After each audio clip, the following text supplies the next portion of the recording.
विद्यार्थियों, एक जिले में आपका एक अर्धवार्षिक पेपर जो है मैथमेटिक्स का हुआ है। आप देख रहे हैं 10वीं का अर्धवार्षिक पेपर मैथमेटिक्स का, ठीक है ना। तो ये पेपर आपका हुआ है और वहाँ से इस बच्चे ने भेजा है। फटाफट इसके क्वेश्चंस को देख लेते हैं।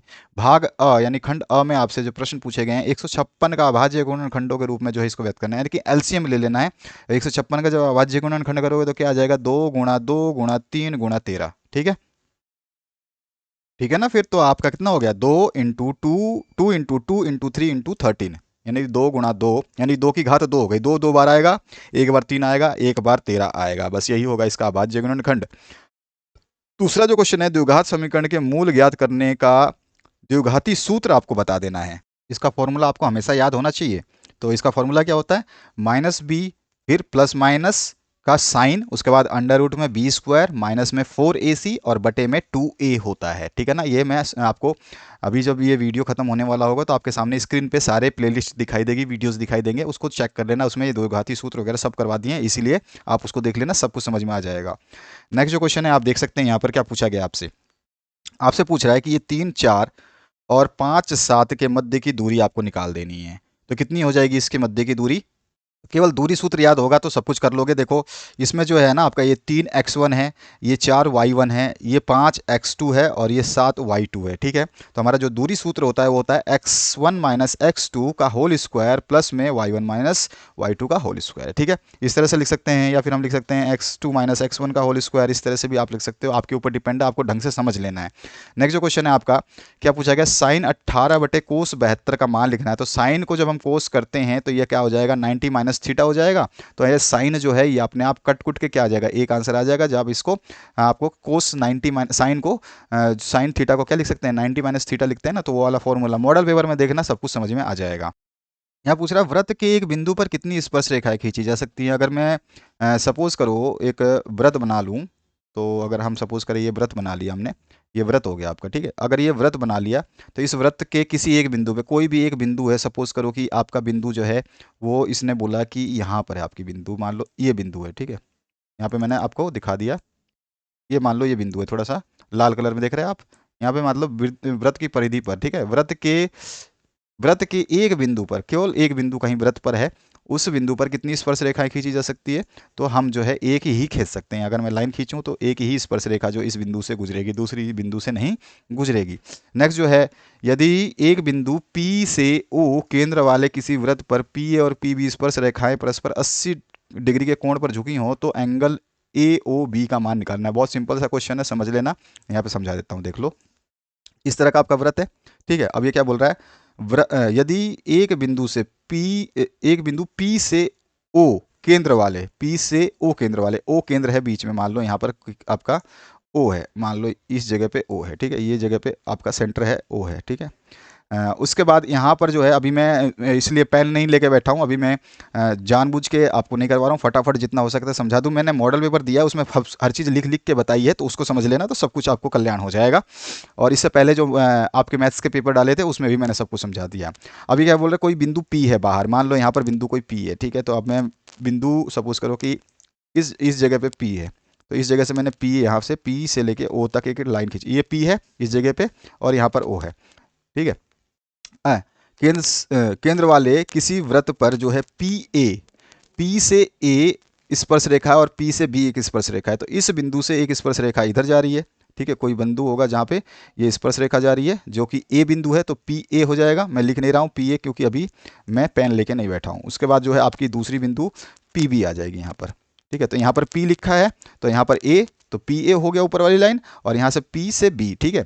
अब यहाँ पर जो हमारी इस जगह से जो सेंटर होती है ना, वहाँ से एक जो है इस पर लंब डलता है जो 90 डिग्री का बनाता है। सेंटर से हमेशा स्पर्श रेखा पे जो त्रिज्या बनाती है वो 90 डिग्री बनाती है।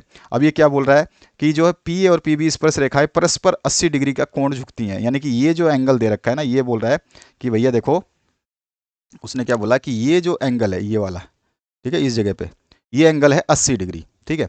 अब मुझे पता है कि ये एंगल 80 डिग्री है, यहाँ पे दे दिया, इसके बीच का 80 डिग्री मेरे को दे दिया, और मुझे ये पता होता है कि ये 90 डिग्री होता है। इस जगह पे 90 डिग्री का कोण बनेगा, क्योंकि ये परस्पर 90 डिग्री का बनाती है, और यहाँ पर भी ये भी 90 डिग्री का बना रहा है। तो यहाँ पर देखो, मेरे को पता चल गया कि ये यहाँ पे ये भी 90 डिग्री है। ठीक है। ये भी 90 डिग्री है और ये 80 डिग्री है। तो 9 9 18 और 9 3 27, 260 डिग्री। तो तीनों का योग आ गया, ये 80 प्लस 90 प्लस 90। अब आपसे पूछ क्या रहा है, ए ओ बी का मान, ए ये था, ओ ये था और बी ये था, तो इसका मान कितना हो जाएगा, तो 360 में से उसको घटा दीजिए, आंसर आपके सामने 100 डिग्री आ जाएगा। ठीक है, आगे बढ़ते हैं नेक्स्ट क्वेश्चन पे। त्रिज्या खंड का क्षेत्रफल ज्ञात करने का सूत्र बहुत ही सिंपल, मेरे हिसाब से तो सभी को याद होगा भाई। त्रिज्या खंड का क्षेत्र, जैसे मान लो ये हटा दो, यहाँ से ये हटा दूं मैं, 1 मिनट को देखो, इसको हटा देते हैं हम, हटाया, इसको हटाया, ठीक है, इसको भी हटा देते हैं। अब मैं यहाँ पे देखूं तो त्रिज्या खंड कौन सा बचा, ये वाला त्रिज्या खंड हुआ। मान लो कि यहाँ से ये दो त्रिज्याओं से मिला हुआ जो आपका सर्कल का पार्ट होता है वो एक लघु हो गया, एक दीर्घ हो गया। बड़ा वाला त्रिज्या खंड ये है और छोटा वाला त्रिज्या खंड ये है। ठीक है, इसका क्षेत्रफल का सूत्र पूछा है, तो क्षेत्रफल क्या होता है, तो वो हमारा हो जाता है थीटा अपॉन 360, क्योंकि 360 में से इसका हिस्सा लेना है ना, तो थीटा अपॉन में 360 इन टू में क्या हो जाएगा, पाई आर स्क्वायर। ठीक है, क्योंकि पाई आर स्क्वायर किसका सूत्र होता है, क्षेत्रफल का, पूरे वृत्त का, और पूरे वृत्त में से हम कितना ले रहे हैं, थीटा जो एंगल यहाँ बनेगा, जिस एंगल की बात कर रहे हैं, तो थीटा बटे में 360 टू और पाई आर स्क्वायर हो जाएगा उसका आंसर, पाई आर स्क्वायर। अगर ये त्रिज्या खंड के क्षेत्रफल की जगह, अगर आपसे त्रिज्या खंड का क्षेत्रफल नहीं पूछता है और इसकी जगह, ये क्षेत्रफल की जगह क्या पूछ ले आपसे, ये क्षेत्रफल की जगह आपसे पूछ ले त्रिज्या खंड का जो चाप है ना, चाप की लंबाई, यानी कि ये वाली ये आधा सर्कल, ये कितना, इतना सर्कल की लंबाई करनी है, तो फॉर्मूला वही रहेगा थीटा अपॉन में 360, लेकिन जो है अब हमारे को परिधि का फॉर्मूला लग जाएगा, परिधि वाला, पेरीमीटर वाला, यानी कि 2 पाई आर। ठीक है, तो ये ध्यान रखना है कि क्षेत्रफल पूछ रहा है तो क्षेत्रफल लगेगा पाई आर स्क्वायर, और अगर परिधि की लंबाई पूछता है तो वो लगेगा 2 पाई आर। अच्छा, शंकु छिन्नक का आयतन ज्ञात करना है, तो उसका सूत्र क्या लिखते हैं हम, तो याद होगा आपको, बहुत ही सिंपल सा है, छिन्नक की ऊंचाई, छिन्नक का आयतन आपको निकालना है, शंकु के छिन्नक का आयतन आपको निकालना है, तो उसका फॉर्मूला पूछ रहा है। तो हमारे पास क्या आंसर हो जाएगा छिन्नक का, याद रहना चाहिए आपको, 1/3 पाई गुणा, पाई के साथ में आर स्क्वायर, जो छोटा वाला छिन्नक आप जानते ही है, शंकु की बात हो रही है, तो इस तरह से जो है शंकु बनाना चाहूँ तो देखो, एक छोटा सा सर्कल नीचे होता है, एक बड़ा सा सर्कल ऊपर होता है, इस तरह का होता है आपका शंकु, आपने देखा भी होगा। इसको हम थोड़ा सेंटर कर ले और फिर हमारी जो है लाइन 2 ड्रॉ कर दें तो ये शंकु बन जाएगा, शंकु, ये रहा आपका शंकु, बाल्टी जैसा, उल्टा बाल्टी समझ लो, सीधा बाल्टी कर लो, कोई फर्क नहीं पड़ता, ये गमले जैसा। तो ये हो गया शंकु, और इसके बीच की जो ऊंचाई है इसको हम बोलते हैं एच। ठीक है, स्मॉल एच बोलो चाहे कैपिटल एच, आपकी मर्जी है, आप मानो ना मानो।